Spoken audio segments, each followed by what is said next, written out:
When I was thinking about the theme for this year, From the Ground Up, it jumped out to me that the idea of history is as a conversation starter, and I think this is connected to the idea of from the ground up. History can connect us to the past, and it can be used to form identities. Example of this is the shared history of a national identity, such as the Gallipoli legend in Australia's national identity. In the same token, it can also shine light on elements of the past, which can be used to reinterpret the present and reformulate our understanding and relations. This is the difficult conversations that provide an avenue for reconciliation. The most obvious example in Australia being the history of dispossession of Indigenous Australians and the legacy we're still grappling with.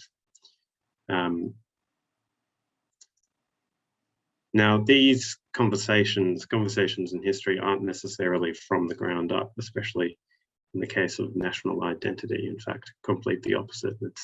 It's top down. The person who suggested the theme to the History Council this year, Mina Bui-Jones of the Addison Road Community Organisation in Marrickville, had this to say about the theme upon learning that it had been chosen. She said, "From the ground up, it's a reminder of the importance of place and country, the fundamental connections between the specific environments and human endeavours, but it also suggests people's histories, local histories, and community histories."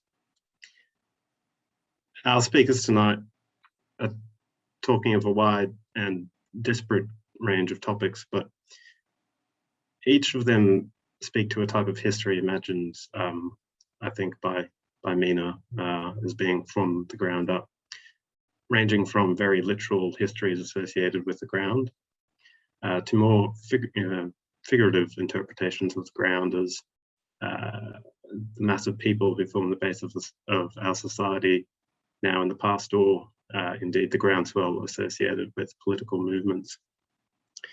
I also like to think that all four speakers' topic relate to a sense of justice, whether it be the justice of taking a stand, the justice of community caring for its space, the justice of cultural practices reinvigorated and reimagined, or the injustices of lives ruined by prevailing attitudes and laws of the past. And in line with the prompt for From the Ground Up, as people and places and practices situated in the past, they remind us that justice is an ongoing process. That is the conversation in which the past figures strongly. And in this way, it invites us to imagine how history can heal the past, care for the community, and indeed afford justice in the future.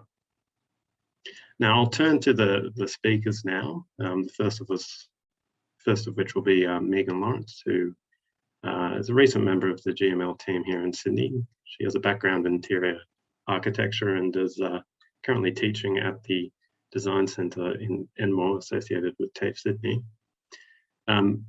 Micken's introduction to Louisa Lawson was through an article in the Sydney Morning Herald on Chinese businessman Quang Tat's contribution to women's suffrage through the donation of his tea rooms in the late 1800s. It was documented that Louisa Lawson led many campaigns for women's rights, firstly in the Dawn Club, which used the tea rooms, and then later through her printed publication, The Dawn. Through Micken's additional research, she found that there was even more to be revealed about Louisa Lawson, who's possibly overshadowed in Australian history purely because of her gender. And say the figure of her son, Henry Lawson, looms large in the Australian imagination, whereas Louisa does not. So I'll turn to Micken. Thanks, Pat. That was a great introduction. Hi, everyone, and welcome to our presentation from GML this evening on our varied topics honouring History Week 2021. So I'll get underway. I'm going to quote from a paper that was presented by our very own CEO at GML, Sharon Veal. This was a paper that Sharon presented in 1998. And in that she said, women's history needs advocates, people who are prepared to communicate how significant women's lives and stories are to our culture and sense of identity. The History Week theme this year inspired me to do just that and reflect on the life of a woman who no doubt shaped the life I lead as a woman in 21st century Australia.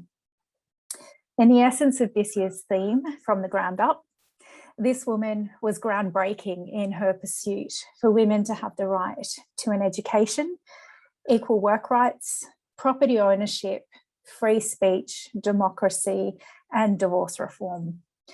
I honour a pioneering woman this evening, a woman who laid foundations for women's rights in this country. And on that, I will take you on a virtual tour as we remain in COVID lockdown through some of the landmarks and places in New South Wales and the ACT, which are reminders of Louisa Lawson and her contribution to history. So the obligatory, let me just share my screen now.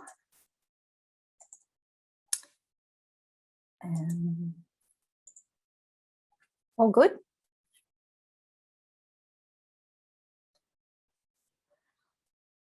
Okay, so for those of you who may not know much about Louisa Lawson, and there's probably some of you who have heard of her, some who haven't, I'm going to just give you a quick summary of who she was. So, of course, in some instances, Louisa is probably better known as not just the mother of women's suffrage, but also the mother of one of Australia's most renowned poets, Henry Lawson. And this is as Pat has introduced there previously. However, Louisa was herself a great poet and encouraged and nurtured her son's education and writing as a child. She later included many of her pieces within her publication. There is no doubt that Henry captured a colonial history within his rich text. However, from a feminist perspective, Louisa was far more influential in her pursuits and agitation within a very conservative Australia. Despite this, she was always remained in the shadow of her son within our history. Tonight, instead of a chronological history of Louisa's life, I've elected to tell a thematic history through the monuments, memorials, and memories which represent Louisa in our current times. Many examples remain and are still attainable for those of us who seek them out. Others are missing, providing an opportunity for future campaigns or investigations to bring them into existence. So first, I start at the end. Louisa spent her final years in Gladesville Asylum, as it was known then. Having been committed by her youngest son, Peter, she was in the depths of dementia by then, and after her physical and mental health were compromised by a serious accident involving a tram just a few years previous, she was a woman who worked a really hard life, and she now peacefully rests at Rookwood Cemetery in a modest grave after a very intimate funeral with her children present. In contrast, her son received a state funeral and is in a plot within the very prestigious Waverley Cemetery. He died just 2 years after Louisa. And this was perhaps a reflection of the different ways men and women were valued at the time. Henry being a national icon, despite his vices, and it would be decades later before society was accepting and even celebratory of the feminist movement. Louisa was an active feminist within the suffragette movement and launched a newspaper exclusively for women in 1888. Building it from the ground up through her tenacity and business acumen to not only publish, edit and write for the publication, but to also employ an all-female team in its production and circulation.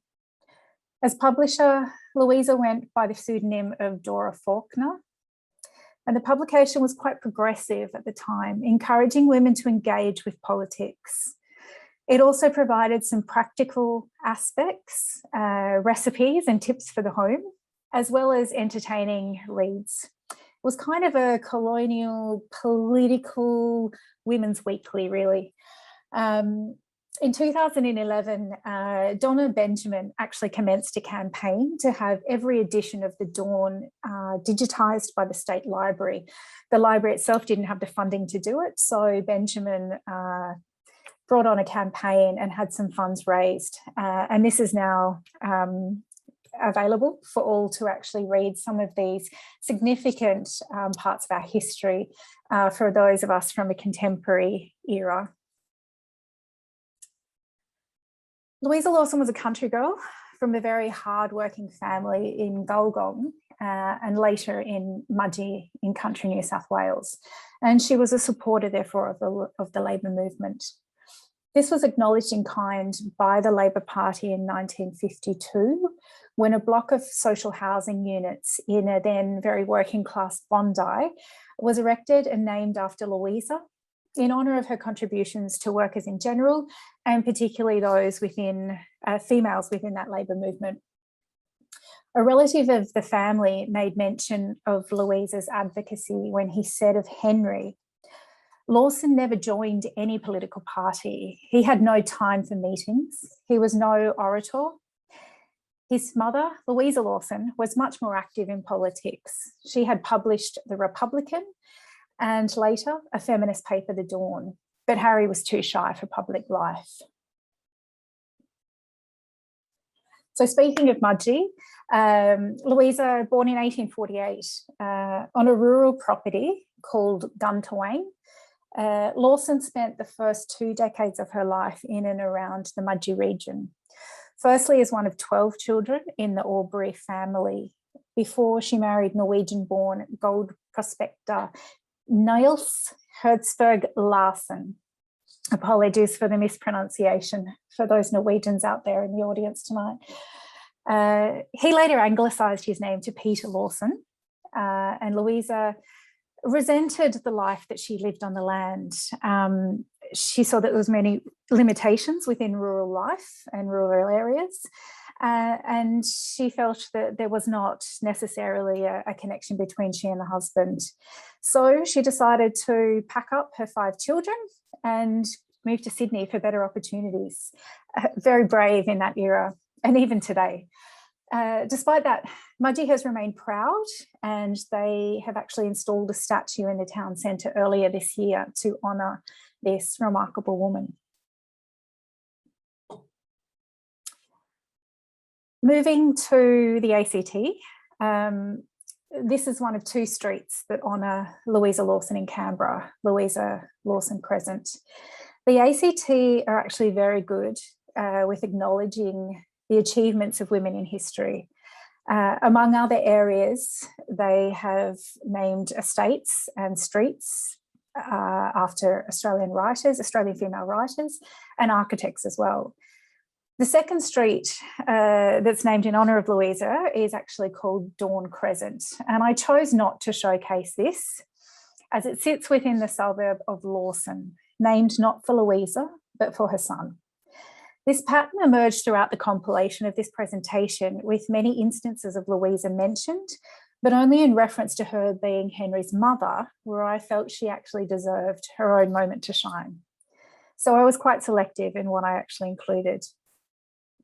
She was the maker of Henry after all, and as confirmed in an article in the Sydney publication The Truth in September of 1954, the writer stated, his mother, Louisa Aubrey, or Lawson, was a poetess.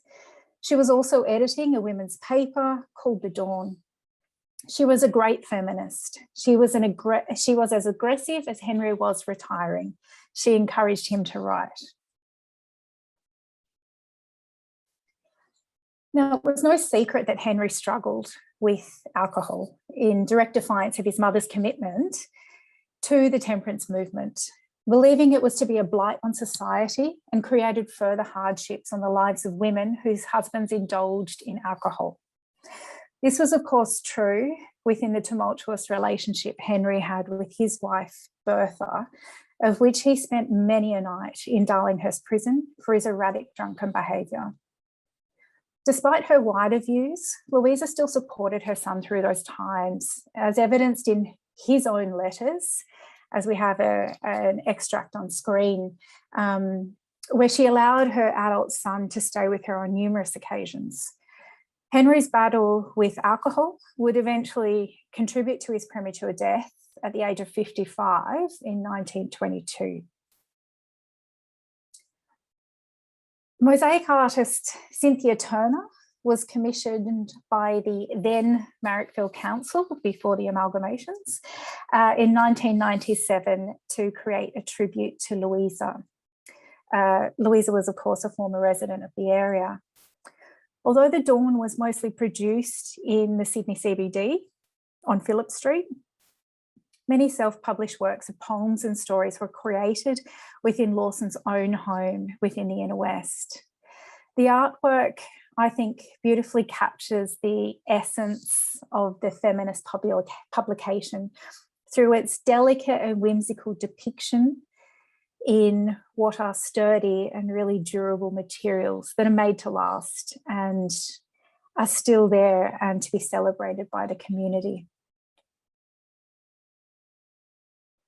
Numerous books have been written about Louisa, summarising the alternative lifestyle she lived as a woman in the late 18th century Australia.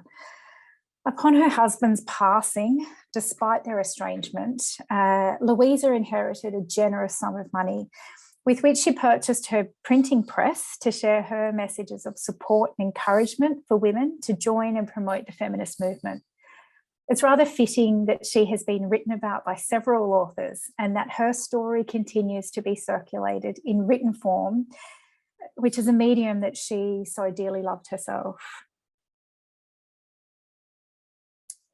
In 1975, within a famous Australian range of stamps, the Australian Women series, it was released honouring several Australian women from history, from left to right: Edith Cohen, Ethel Richardson, Catherine Spence, Constance Stone, and Truganini, and Louisa Lawson.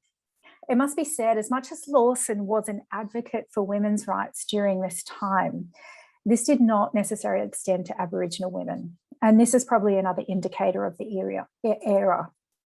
We know that it was unfortunately a long time after the breakthrough of the suffragettes before Aboriginal people were also granted the right to a democratic vote in Australia.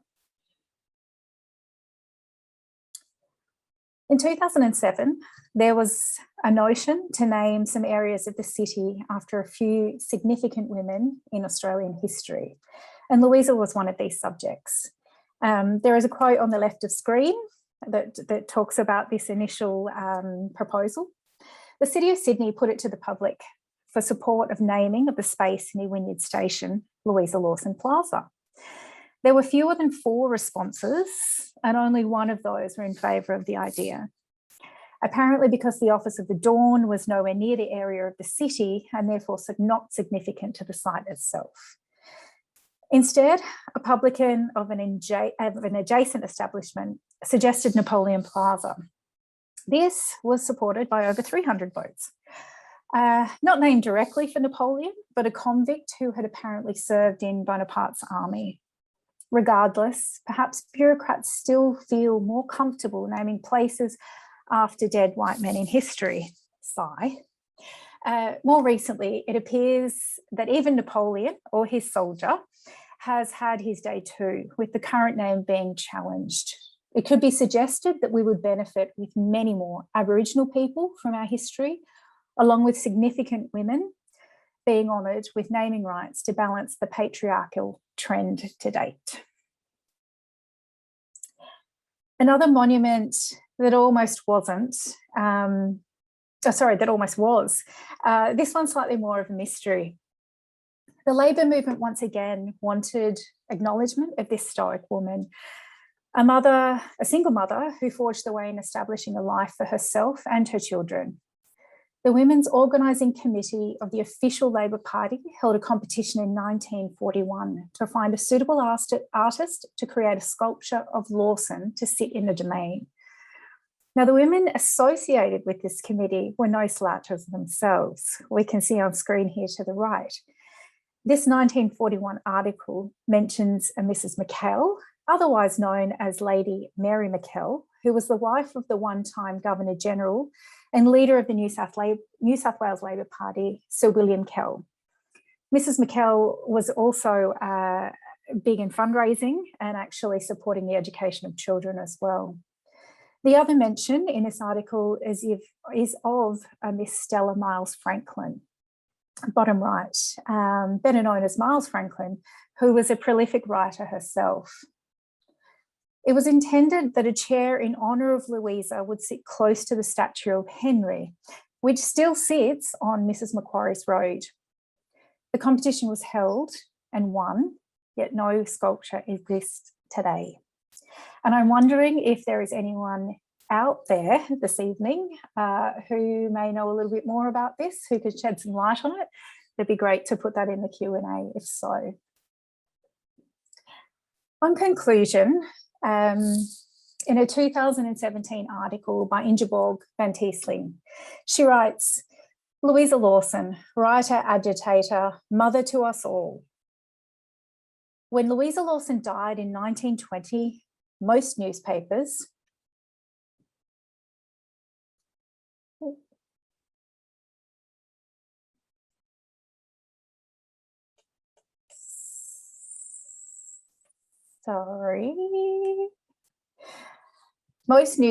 described her as Henry Lawson's mother, but it would have been far more accurate to say that Henry was Louisa's son. Without Louisa's steely determination, her example and continued support, Henry would probably have been just another drunk and not the poet we still know and love. And on that, as a takeaway, I want us all to maybe in the approaching federal election, whenever that may be, maybe we should all appreciate the fact that we are a democracy and can safely vote within an election. And for us women particularly, we should maybe take a moment to be grateful for women like Louisa, who campaigned for our right to do so. There are many tangible reminders of Louisa, a lot of those within the memorials and the statues that I've shown tonight. And these exist within our urban and regional areas in Australia, and we can all seek these out if we want. But we should also remember that it's possibly the intangible legacy of this woman which remains the most significant to us. Thank you.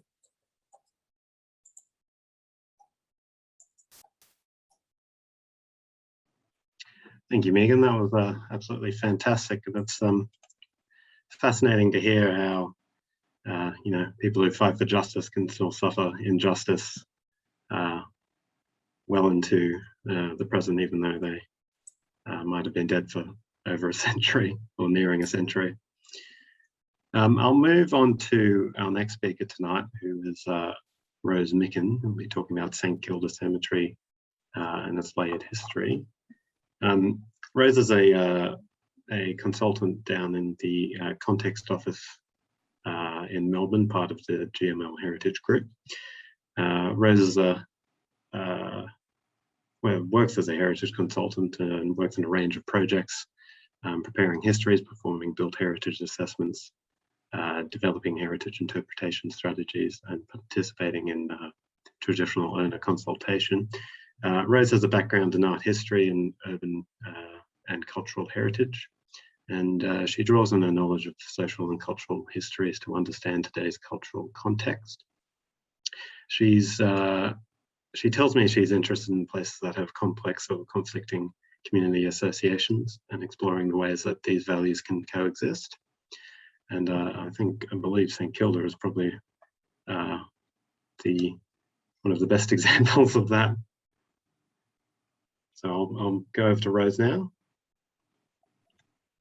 Thanks, Patrick, and thanks, Micken, for a great talk. Also, thanks to everyone for joining us tonight. I'd like to acknowledge that I'm on Wurundjeri land here in Melbourne and pay my respects to the elders, past and present. So I'll get into it and do my share screen.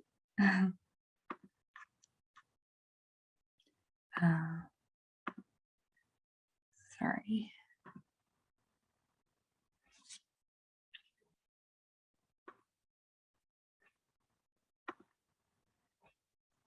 So I was really interested in this theme and reflecting on the question that was kind of posed to us. I think histories that evoke an emotional response and demonstrate that challenges can be overcome, that change can occur, can help us to reconcile the past and have hope for a better future. I believe that histories that resonate most are those that reveal how the actions of ordinary people and incremental developments that have taken place over time have influenced our day-to-day lives and shaped our environments.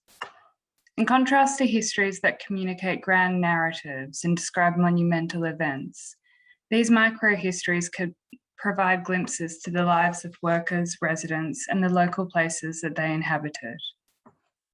They tell us what life was like on the ground. From the mundane to the minute, these small details accumulate and contribute to the development of something bigger, something that we understand as fully fledged in the present. Uncovering these narratives can enhance our understanding of local environment and community, and can teach us that sustained efforts and small gestures can have an impact over time. I'll be looking at the establishment of St Kilda Cemetery today. Historic cemeteries are familiar landscapes. We immediately recognise them from their settings. We know their function and we hold strong attachments to them as places of mourning, remembrance, and spirituality.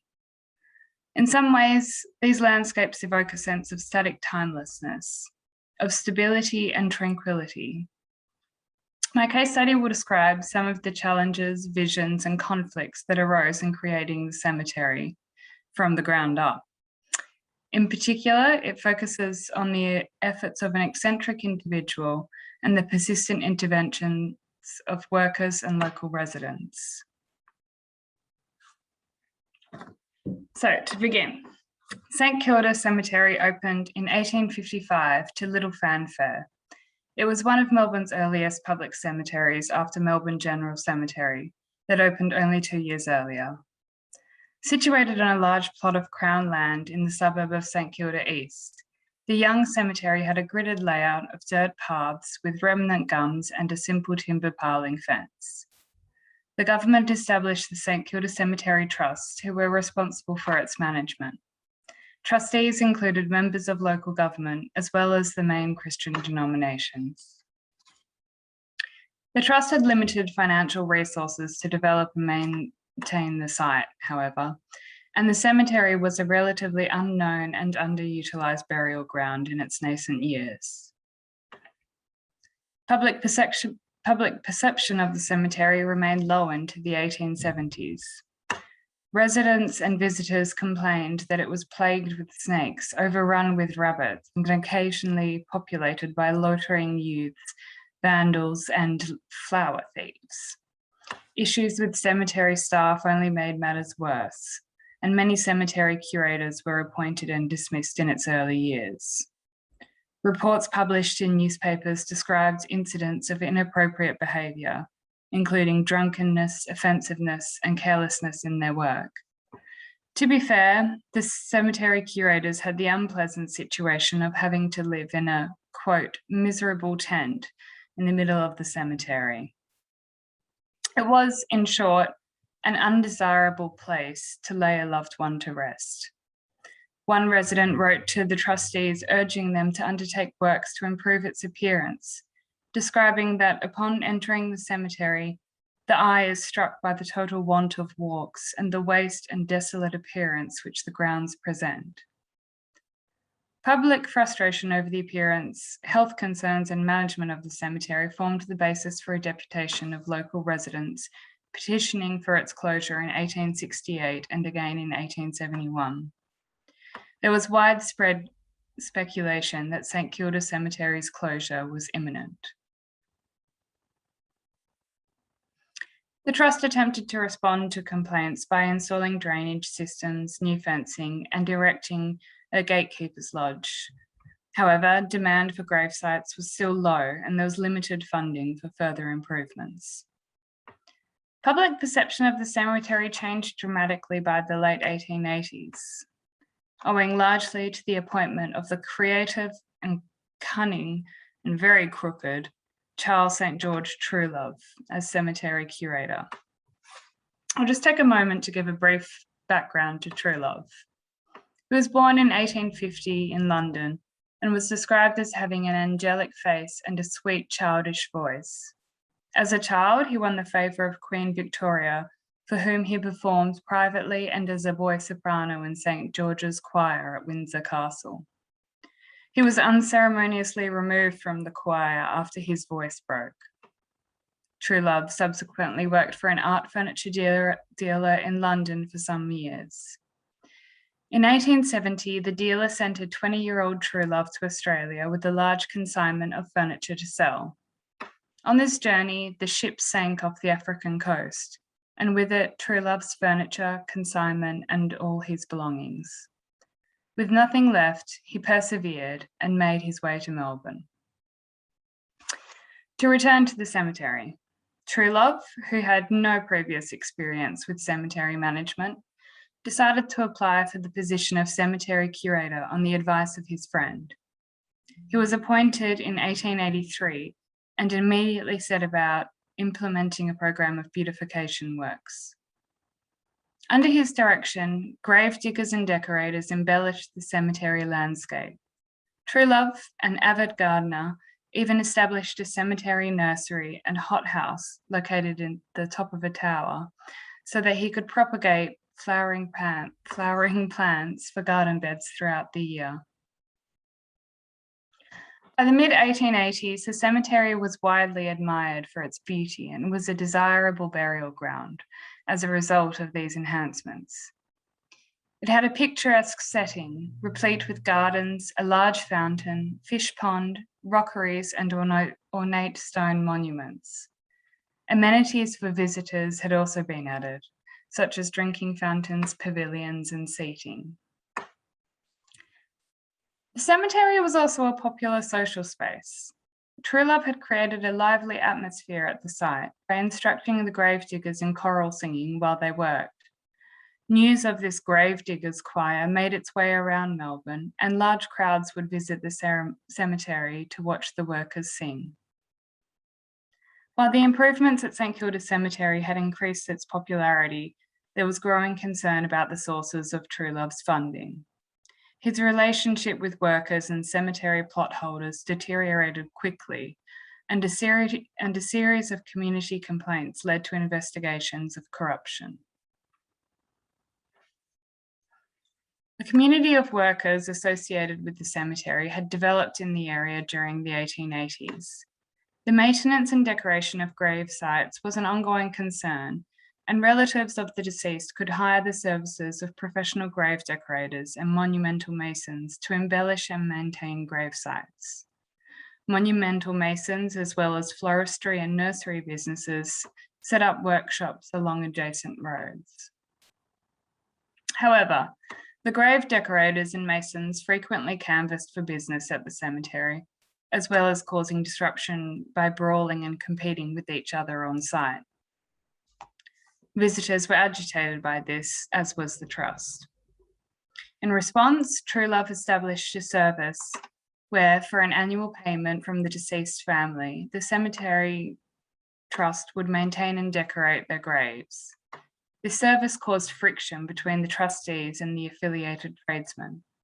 The Trust was accused of undertaking work that was beyond their scope, and in so doing was claimed to be unfairly interfering with the livelihoods of outside tradespeople. The rising popularity of St Kilda Cemetery was also met with an increased demand for grave sites. To meet the demand, the Trust began reappropriating land that had been set aside for garden beds and paths for use as burial plots. Trees were cut down, paths dug up, ornamental plants and fountains were removed.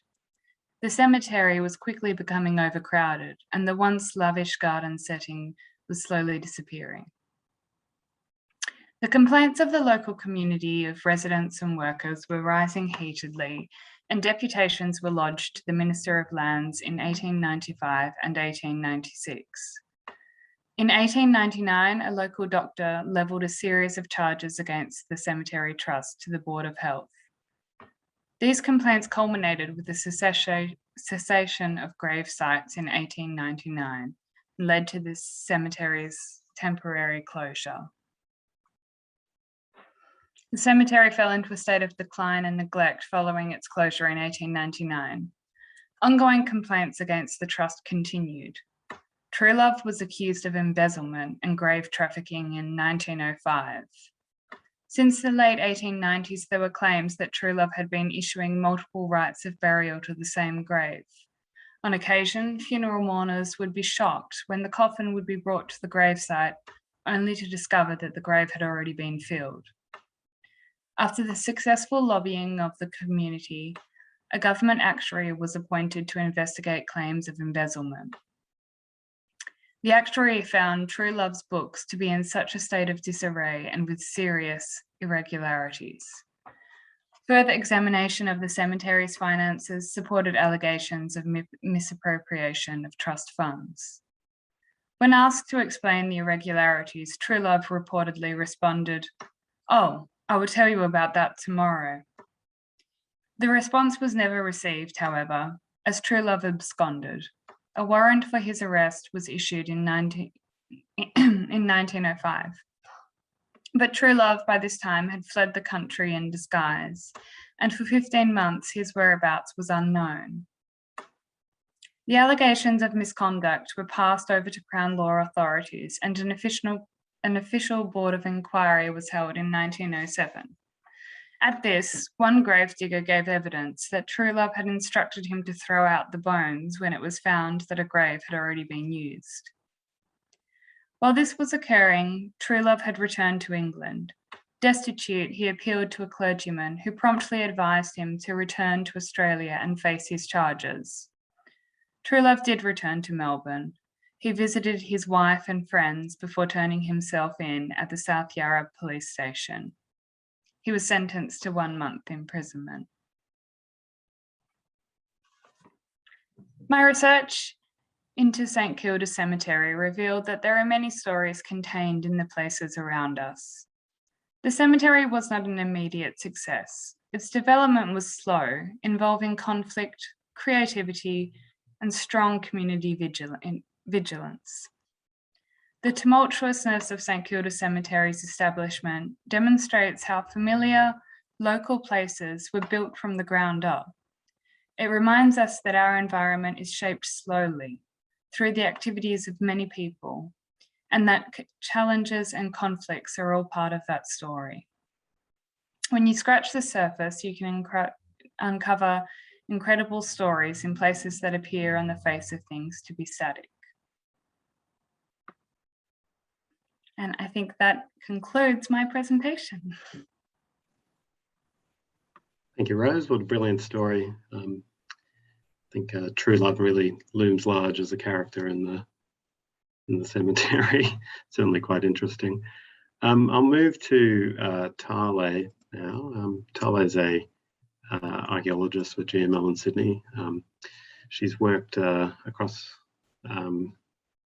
the world, from Tasmania to the UK, archaeological sites. She's passionate about combining tangible and intangible values into archaeological practices. Currently working on several large and small scale developments, focusing on working closely with communities to establish and protect the cultural their cultural heritage values, and also currently researching how to formally identify and record culturally modified rig trees. So, Tyler, over to you. Thank you very much, Pat. And of course, the obligatory share screen moment. There we go. Hi, my name is Tale Holmes. I'm a heritage consultant working in the Sydney office, as Patrick said. This evening, I'm going to be talking about a First Nations cultural heritage project that GML is currently working on. I'd like to acknowledge that the knowledge and images within this presentation are from Dharawal country, and this presentation was written and is being presented on Gadigal country. I pay my respect to elders past, present and emerging, and I acknowledge that sovereignty was never ceded. While this presentation is a very brief overview of our project, a lot of people have contributed. We had an amazing team excavating and providing support, knowledge, trust and time. At this stage, our client has requested for me to not provide the name or exact location of the project, so I'll just be referring to it as the study area. This is a case study on working with community to identify both tangible and intangible sites within a study area and how these values connect with one another within a wider cultural landscape. In this presentation, I'm going to walk you through the project background, the salvage excavation, the results from the salvage, as well as discuss the wider cultural landscape and why it's important to take in all aspects of cultural heritage when considering a site. So we've got a team family photo there from site. It was a really great project to work on. This study area is located in Dharawal country and comprises of almost 2,000 acres. It's located within the Cumberland Plain in southwest Sydney and has the Nepean River as a borderline. The landscape is characterised by gentle to moderate modal slopes, undulating low hills, and has 4 key hilltops offering views of the Blue Mountains on the horizon, which you can see in this right-hand photo here. It's a little bit hazy, but they are there. There are 3 key creek lines within the study area, as well as several ephemeral creek lines and springs. GML's been working on the project for about 2 years and its allotments are at various stages of the process.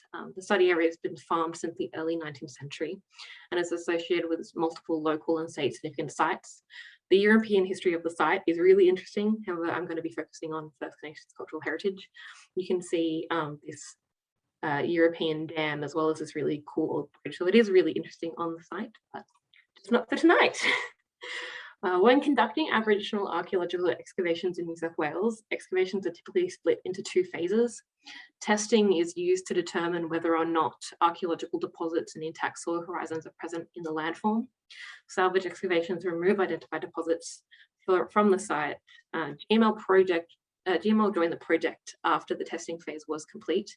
However, we did separate our salvage into 2 stages. Stage 1 was designed to further investigate areas of interest, and stage 2 expanded those units as well as the testing units and salvaged them.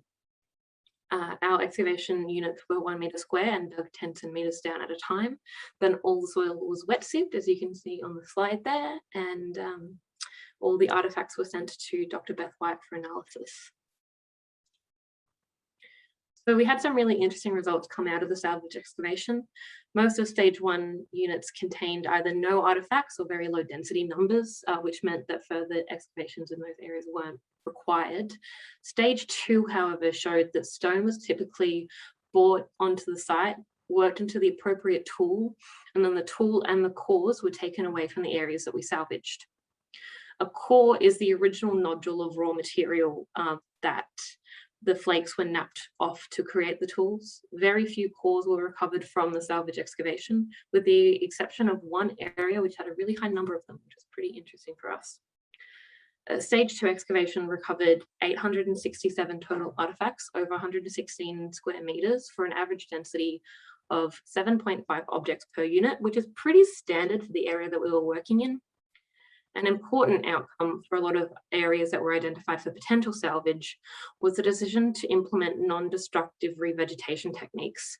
This allowed for known deposits to be left intact and undisturbed, which is a fantastic outcome. So that's the salvage excavation done. But the thing that I really want to talk to you about tonight, and the thing that this study area really lends itself to, is the holistic approach to First Nations cultural heritage. In this study area, there are 94 recorded Aboriginal sites, including pigmented rock art, artifacts, modified scar trees, isolated artifacts, and potential archaeological deposits. On the left of the screen, we have an eagle's nest with the Nepean River as a background. Both the river and eagles have really important significance within this area. And while the site isn't a registered Aboriginal site, it shows the ongoing connections that the study area has. In the middle, we have a art site, one of the art sites. This one sits within quite a large panel with other artwork. The creek line that it sits in has several really important plants kind of indicating the presence and the importance of the site before you even actually approach the shelter itself. And a major component of working on the study area has been learning that the line between cultural and natural objects is really, really thin. A traditional owner working on the project has ensured that our focus has been on the whole environment and not just specific sites. This has made us more aware of which trees don't typically grow within the micro landscapes, as well as how our study area is associated with various points on the horizon. Several important view corridors have been identified, and these have played a really key role in helping us understand how our study area sits in the landscape. On the right is one of the areas that could have been salvaged, but we were able to have passive revegetation take place, thus eliminating the disturbance of the known deposits. On the left-hand side of the fence, where the grass is low, we did salvage stage 1 and 2, and on the right-hand side, where the grass is quite long, there are known deposits, and we didn't do any excavation in there because it's been completely undisturbed. Archaeology itself is a destructive process, so being able to leave deposits in situ is a fantastic outcome for the project. Now we get on to my favourite thing, the trees. A prominent feature of this landscape has been the trees. So on the left-hand side, we have a scar tree. These are one of the most prevalent culturally modified trees in New South Wales. They're really well recorded and really just well discussed. You can see the scar here as well. It's got a little bit of regrowth, and it's just like a really good example. You can see that's a really nice holdable Coolman that would have come out of that scar. Now this middle image is a ring tree. Ring trees are believed to be culturally modified trees which were bound at a young age to form a signpost across the landscape. And very little is written about or known about them in archaeology. However, traditional owners do have a lot of knowledge, and you can see it's called a ring tree because you can see the join up here between the two main trunks, and it creates this hoop in the middle of the tree. A challenge for us coming onto this project was the sheer number of ring trees, as well as the best way to record and map them and understand them. As far as we are aware, there are no formally recorded ring trees on the Cumberland Plain, and so far we have 12 on our site, not to mention the multiple that are sitting just outside our study area. This is both incredibly exciting for us, but also very daunting as we kind of learn about this new site that is both tangible and intangible. The tree on the right is a prominent landmark within this study area. It branches the gap between cultural and natural sites. This fig tree doesn't naturally occur in the environment, and there are no visible or tangible indications that this tree has cultural significance. However, we do know that this fig tree is associated with birthing. It's located on one of the key hilltops in our study area and has really significant views of particular points in the Blue Mountain that keep popping up across our study area. As archaeologists, we tend to get tunnel vision, focusing on a specific allotment in question without taking into consideration the broader landscapes apart from the search of the Aboriginal Sites Register or AIMS. This study area shows the rich connections that occur beyond the post-1788 arbitrary lines on the ground that form our developments, suburbs and study areas that we see now. In archaeology, we tend to get stuck focusing on individual sedimentary sites. Napping events and art sites, when viewed in a singular context, represent people sitting still for a period of time, when walking paths and signposts across landscapes begin to be taken into consideration, a rich continuous tapestry that is Aboriginal cultural heritage can be more appreciated, and a study area can be given its true significance. So kind of wrapping up now, our project's at various stages of completion, and a lot of work still has to go on. We're working with a developer to have as little impact as possible to known deposits, as well as preserving view corridors and other intangible values. We also have access to a neighbouring property which is not part of the development and has experienced absolutely no vegetation clearance, which is really exciting for us because we're able to use this to further develop our understanding of this wider landscape that we're looking at, and very exciting. As I said earlier, the more time we spend looking at ring trees, the more questions we have. So we've started working with traditional owners across New South Wales to develop the best way to record, discuss and preserve ring trees and the role they play within the landscape. So that's me done.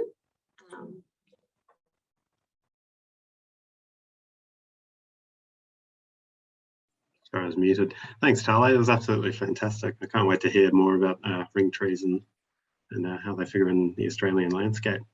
So we'll move on to our final speaker tonight, Teresa Mccarthy, who's joined GML in the past year as a senior consultant in the Canberra team of GML.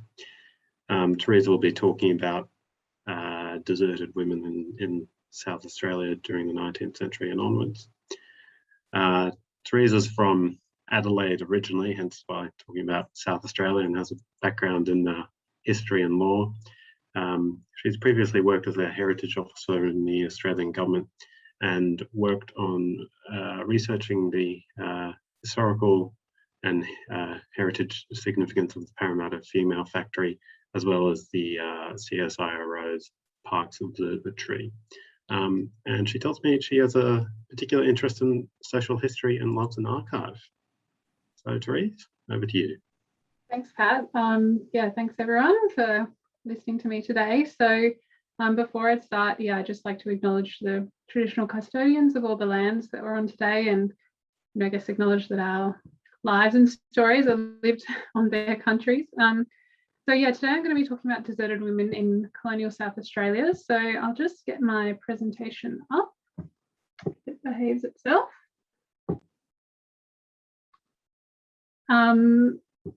So the theme of History Week is from the ground up. When I thought about what I could present on this theme, as someone with a background in social history, it really made me think of stories from the ground levels of society. So from humble places and people. And it also made me think of starting from the ground up with the voices and sources that we learn from. So I decided to do a presentation that was drawing on some of my previous research on deserted women in South Australia. So drawing on primary sources, I'd like to talk about what life was like for these women and the three main avenues they had to seek some self-determination and stability in their lives. I think it's appropriate as a topic because the way this area of history first caught my interest is when I was doing some microfilm research on an unrelated topic. I was reading some newspapers from the Victorian goldfields, and an ad in the personal notices caught my eye. So it was an ad from a woman in South Australia written to her husband, which basically said, "Dear husband, I don't know where you are, but I've put this notice in the paper in the hope it finds you. Our little son is very ill, please come home." So from this one little ad in the paper, it raised questions about who this woman was, why she couldn't find her husband, and why she had to put an ad in the Goldfields newspaper to do so. And that's what really set me on the path of learning about this topic. So starting from one small source, we can build our history from the ground up.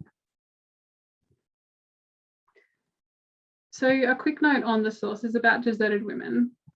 As most of you know, there usually aren't many sources from women in history in their own words. This is particularly true for deserted women and wives who were more likely to be poor or illiterate. So at most, there's a handful of these records. There are more institutional primary sources, so government publications, legislation, records of parliamentary commissions, newspapers, and in South Australia, the records of the Destitute Board. So these sources record the lives of women at times when they were most struggling or came into conflict with authorities. So the attitudes in these sources also tell us something about the ideal versus the reality of deserted women's behaviour. So putting these sources together allows us to learn about these women's lives. So who were deserted women and why were they deserted? Deserted women were often, but not always, wives who'd been deserted by their husband or male partner, and they usually had children. They could be deserted for many reasons and for varying lengths of time.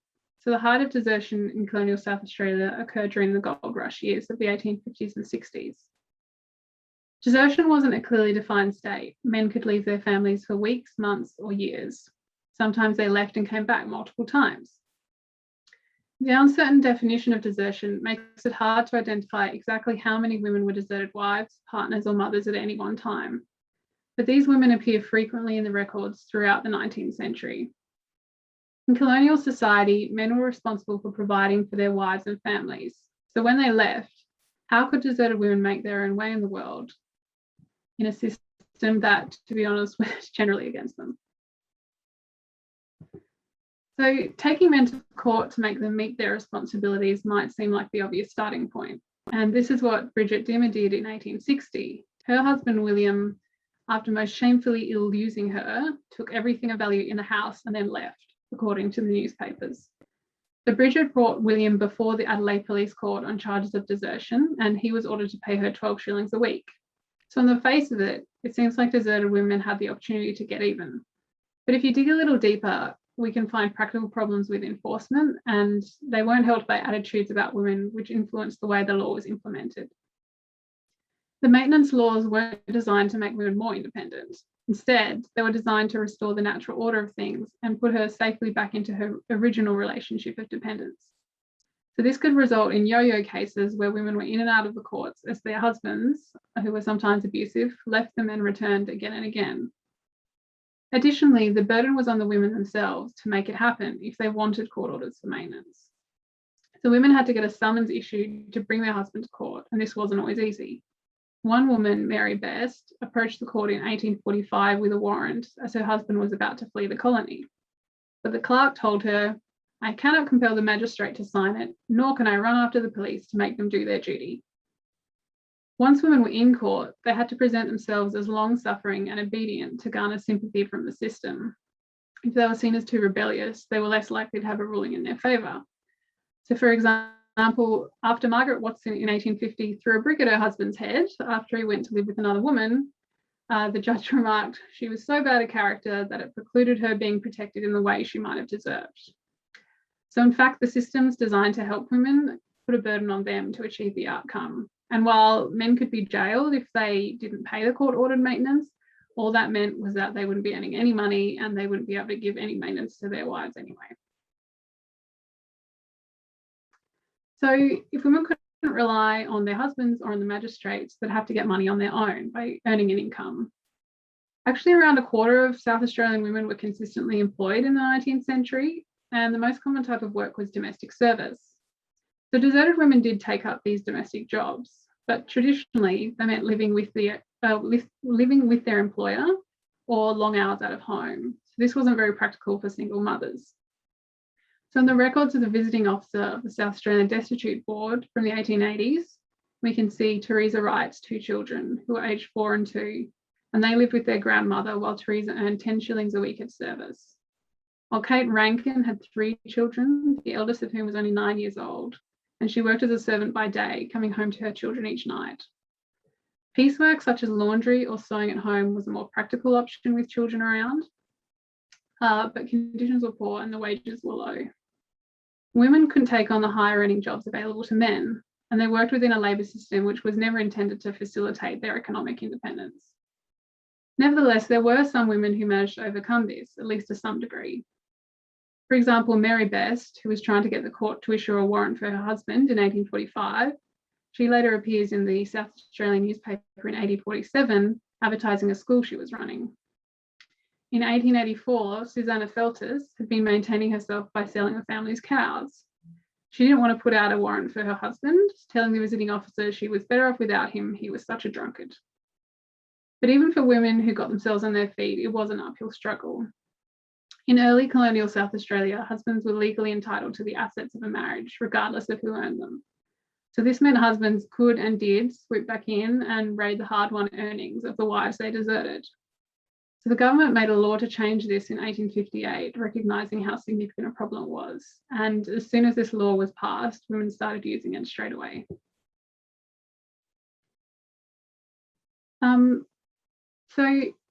Without the support of the law or earning their own income, though, destitution was really an ever-present threat for many deserted wives.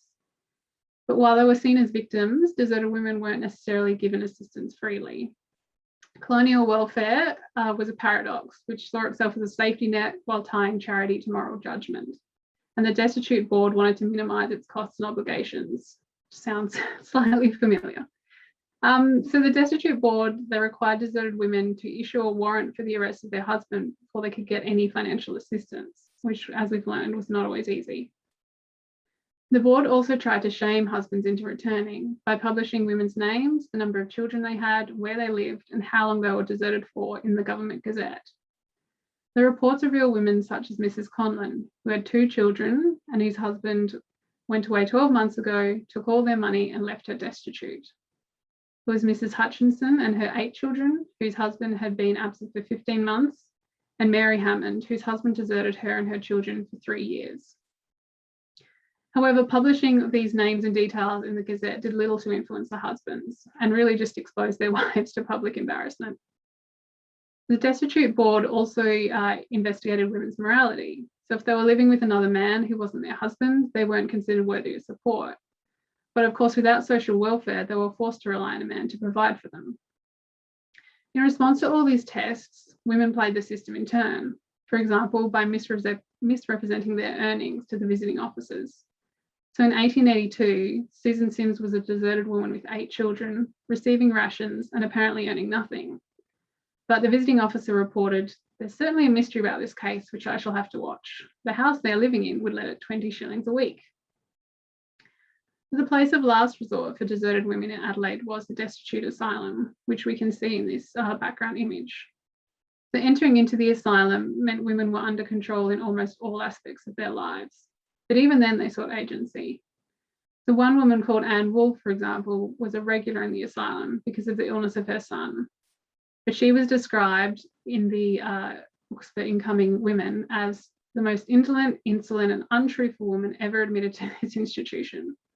So the officials were particularly dissatisfied with her trying to come in at 11 p.m, her reluctance to perform any of the work expected of healthy women, and they also suspected she was engaging in prostitution.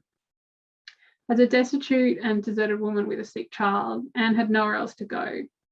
But this didn't mean that she was satisfied with accepting the regulations placed on her. So from this short presentation, I think we can see that the history of deserted women in colonial South Australia is one of their struggles against personal crises, but also against social barriers. Women often couldn't meet their needs and desires or even just survive without transgressing social standards. In paying close attention to the lives of these women, however, it's also possible to reveal how they were not simply passive victims. Instead, they had a dynamic relationship with the social expectations on them and the institutions that tried to enforce these, such as the courtrooms, the workplace, and the asylum. So in conclusion, it's only through looking at the full picture from the ground up, using our primary sources and seeking to fill in the gaps, that we can get a true understanding of the stories of these seemingly small people who make up the bedrock of our history. But hopefully I've showed that they're not small people at all. So in looking at the primary sources, we see strong women. While their stories are often sad, I personally find it gives them strength and shows the healing power of history to tell their stories. While they may have been disregarded and forgotten at the time, they can still matter to us today. In their stories, we see a mirror to ourselves when we think about social welfare, domestic relationships, women's work, and the law. We can see the same problems today as have arisen in the past. So perhaps this can shed a light for us on how far we've come, but also how far there is to go. So that's me. Thank you, Teresa. It was fantastic and spoke, I think, directly to the theme this year, talking about how the past can be used to heal the future, heal the present. Now, we have run a bit over time, we had hoped to have a Q&A at the end of the session. I will ask if there's any particular burning questions, please enter them now. We can address them briefly. In the meantime, I'd like to thank our 4 speakers, Micken, Rose, Tale and Teresa. Fantastic presentations you all have made tonight. And I only wish we had more time to hear even more about all 4 of them.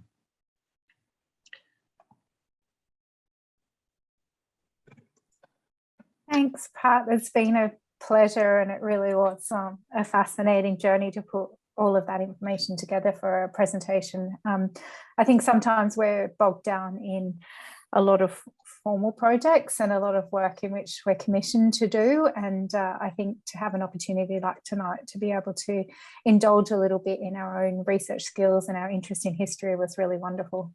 So thank you.